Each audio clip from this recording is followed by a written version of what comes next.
सिकंदरपुर गांव में राम सिंह अपने बेटे के साथ रहता था। वैसे तो राम सिंह के बेटे का नाम सुखबीर सिंह था, लेकिन गांव के लोग उसे पतरू कहकर बुलाते थे क्योंकि वो बहुत पतला था। अरे ओ पतरू, आंधी आने वाली है, घर में जाकर बैठ जा, नहीं तो हवा में उड़ जाएगा। गांव के लड़के भी पतरू को परेशान किया करते थे। बॉल तो है नहीं, चलो पतरू को ही उला उला कर खेलते हैं।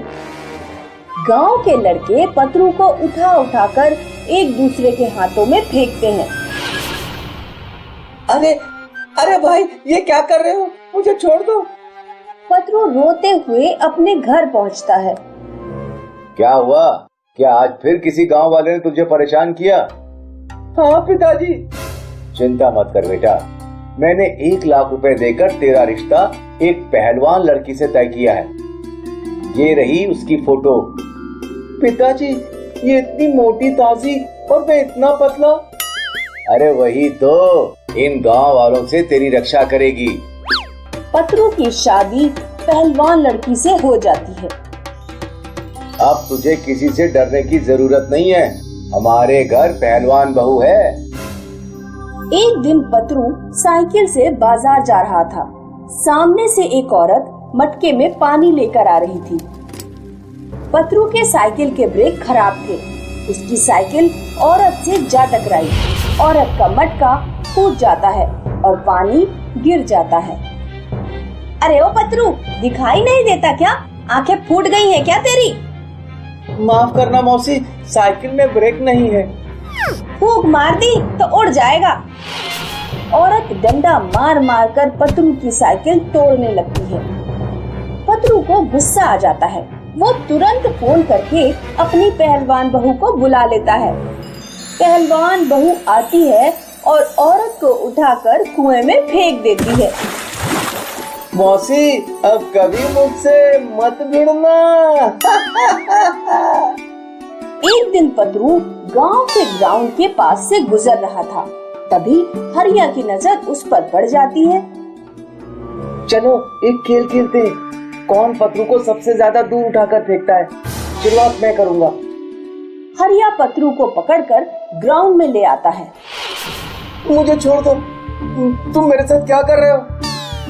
हरिया पतरू को अपने हाथों से उठा लेता है।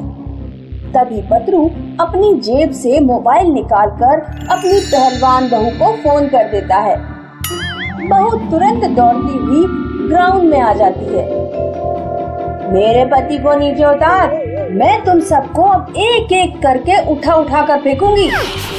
पहलवान बहू सभी लड़कों को उठा उठा कर फेंक देती है। इस घटना के बाद से कोई पतरू को परेशान नहीं करता। सबको पतरू से डर लगने लगता है। पतरू जहाँ से भी गुजरता, लोग उसके लिए रास्ता छोड़ देते। पतरू अब पूरे गांव में सीना चौड़ा करके घूमता। उसके मन में भी अब शैतानियां सूझने लगी। हरिया की बहन बहुत सुंदर है, इसे छेड़ने में बड़ा मजा आएगा। और अगर हरिया ने कुछ कहा तो फोन करके अपनी बहू को बुला लूंगा। पतरू हरिया की बहन की पीछे से चोटी खींच देता है। पतरू, तेरी इतनी हिम्मत, मेरी बहन की चोटी खींच रहा है? मैं कुछ भी करूं, तू बीच में टांग मत अड़ा। लगता है उस दिन की पिटाई से तेरा मन नहीं भरा। पतरू फोन करके फिर से अपनी पहलवान बहू को बुला लेता है। हरिया को मारो। अरे भाभी जी, पहले मेरी बात तो सुन लीजिए, इसने मेरी बहन को छेड़ा। क्या तुमने इसकी बहन को छेड़ा? मैंने ऐसा कुछ नहीं किया, तुम बस इसकी पिटाई करो। तभी एक लड़का वहाँ आता है। हरिया ठीक कह रहा है, देखिए भाभी जी, मैंने वीडियो भी बनाई है।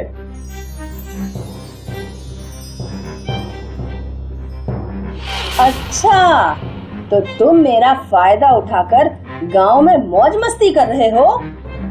पहलवान बहू पतरू की खूब पिटाई करती है। गांव के लोग वहाँ इकट्ठे हो जाते हैं। तुम अगर कोई गलत काम करोगे तो मैं तुम्हारा साथ नहीं दूंगी और तुम्हारी ही धुनाई करूंगी। मुझे माफ कर दो, गांव के लोग पहलवान बहू की समझदारी देखकर उससे बहुत प्रभावित होते हैं। पतरू की बहू की इज्जत गांव में अब और भी बढ़ जाती है।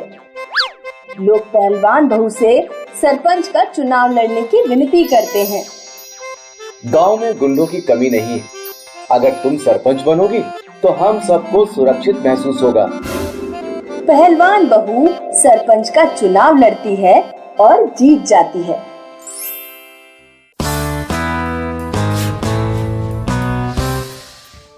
सीतापुर गांव में सोनम अपने माता पिता के साथ रहती थी। सोनम के पापा सिक्योरिटी गार्ड की नौकरी करते थे। शाम को सोनम के पापा साइकिल पर थैला टांग कर लौटते तो सोनम दौड़ते हुए जाती और साइकिल से थैला उतार लेती। पापा, आज क्या चीज लाए हो? तू इतनी बड़ी हो गई और आज भी सबसे पहले थैले में चीज चेक करती है। आज मैं बेसन के लड्डू लेकर आया हूँ। लड्डू बाद में खा लेना, पहले बर्तन धो ले। धो लूंगी माँ, तुम तो हमेशा काम के पीछे पड़ी रहती हो। सोनम पापा के साथ सुबह सुबह पार्क में टहलने जाती थी। बेटा, ये सवाल तो मुझे पूछना चाहिए कि तुम बड़ी होकर क्या बनना चाहती हो, और तुम्हें जवाब देना चाहिए। पापा, मैं अपने करियर को लेकर बहुत कंफ्यूज रहती हूँ। बेटा, करियर में कंफ्यूजन बहुत सारे स्टूडेंट्स को होता है, लेकिन धीरे धीरे तुम्हें अपनी मंजिल का पता लग जाएगा। उसी समय दुनिया में प्लेग महामारी फैलती है। गांव के लोग बेफिक्र होकर अपनी जिंदगी जी रहे थे। सोनम के पापा ड्यूटी करने शहर जाते थे। दुर्भाग्य से वो प्लेग की चपेट में आ जाते हैं। सरकार का एक आदमी सोनम के घर आकर कहता है, मिस्टर राधेश्याम का घर यही है? हाँ। आपके पति प्लेग की चपेट में आ गए हैं, अस्पताल में भर्ती हैं। किसी को उनसे मिलने की इजाजत नहीं है। पूरे गांव में लॉकडाउन कर दिया जाता है और किसी को घर से बाहर जाने की इजाजत नहीं होती। माँ, पिताजी कब घर आएंगे? आ जाएंगे बेटा। एक दिन एक सरकारी आदमी सोनम की पिता की साइकिल देने घर आता है। मुझे बहुत अफसोस के साथ कहना पड़ रहा है कि राधे श्याम जी अब इस दुनिया में नहीं रहे। ये लीजिए उनकी साइकिल और थैला। सोनम अपने पिताजी की साइकिल देखकर बहुत रोती है। सोनम के परिवार की मुश्किलें यहीं खत्म नहीं होती। महामारी बढ़ते बढ़ते गांव तक पहुंचने लगती है। इसीलिए सरकार लोगों से गांव खाली करवा लेती है और गांव के लोगों को कैंपों में भेज दिया जाता है। माँ, हम अपने घर कब लौट पाएंगे? धीरज रखो बेटा। अंधेरा जब बहुत गहरा हो जाता है तो समझना चाहिए कि सुबह करीब है। 6 महीने बाद सोनम और उसकी माँ वापस अपने घर लौट पाते हैं। माँ, मैंने निर्णय कर लिया है कि मैं एक सरकारी ऑफिसर बनूंगी। 12वीं क्लास कंप्लीट होने के बाद सोनम ग्रेजुएशन कंप्लीट करने शहर चली जाती है और ग्रेजुएशन के दौरान वो सब इंस्पेक्टर के एग्जाम की तैयारी करती है। ग्रेजुएशन कंप्लीट होते ही सोनम एसआई का एग्जाम देती है। फिजिकल टेस्ट में वो पास हो जाती है, लेकिन रिटन टेस्ट में फेल हो जाती है। सोनम अपनी माँ को फोन करके बताती है, माँ, मैं रिटन टेस्ट में फेल हो गई। बेटा, सफलता का असली महत्व वही समझ पाता है जिसने कभी असफलता देखी हो। तुम अपनी तैयारी जारी रखो, अगले साल फिर एग्जाम देना। सोनम 1 साल तैयारी करने के बाद दोबारा एग्जाम देती है और इस बार फिजिकल और रिटन दोनों टेस्ट पास कर लेती है। ट्रेनिंग के बाद सोनम की ड्यूटी रामपुर जिले में लगाई जाती है। एक दिन बस में एक लड़का जा रहा होता है। बस अचानक से रुकती है तो लड़का लड़की के ऊपर गिर पड़ता है। तेरी इतनी हिम्मत, तूने मुझे छुआ? नहीं, मैंने जानबूझकर ऐसा नहीं किया, बस में झटका लगने के कारण ऐसा हुआ। लड़की लड़के की कोई बात नहीं सुनती। पूरी बस में चिल्ला चिल्ला कर कहने लगती है, इस लड़के ने खुलेआम मुझे छेड़ा है।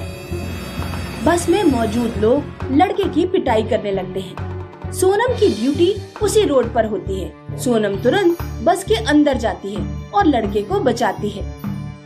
अब अगर किसी ने इसे हाथ लगाया तो वो जेल में होगा। लेकिन उसने मुझे छेड़ा है। मैंने कुछ नहीं किया, बस में झटका लगने की वजह से ये सब हुआ।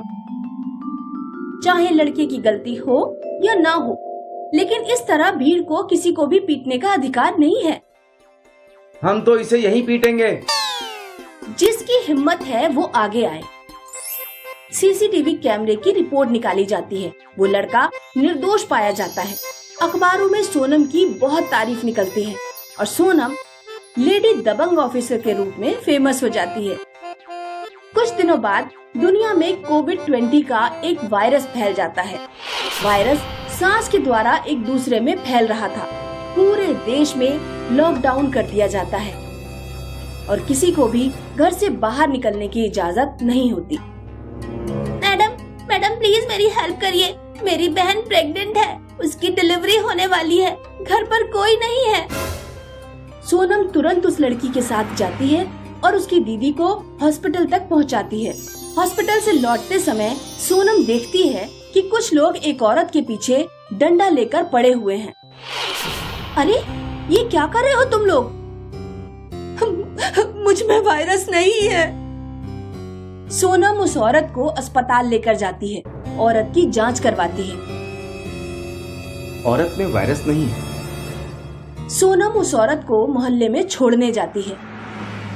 इसमें वायरस नहीं है और अगर किसी में वायरस के लक्षण हैं, तो भी उसके साथ मारपीट करने का अधिकार किसी को नहीं है। लॉकडाउन खत्म होने के बाद सोनम को सरकार की तरफ से बेस्ट पुलिस ऑफिसर का अवार्ड मिलता है। मुझे तुम पर गर्व है बेटा। आज मैं महामारी के दौरान अच्छी तरह ड्यूटी निभा पाई क्योंकि मैंने खुद महामारी की पीड़ा झेली है। आज पिताजी होते तो बहुत खुश होते।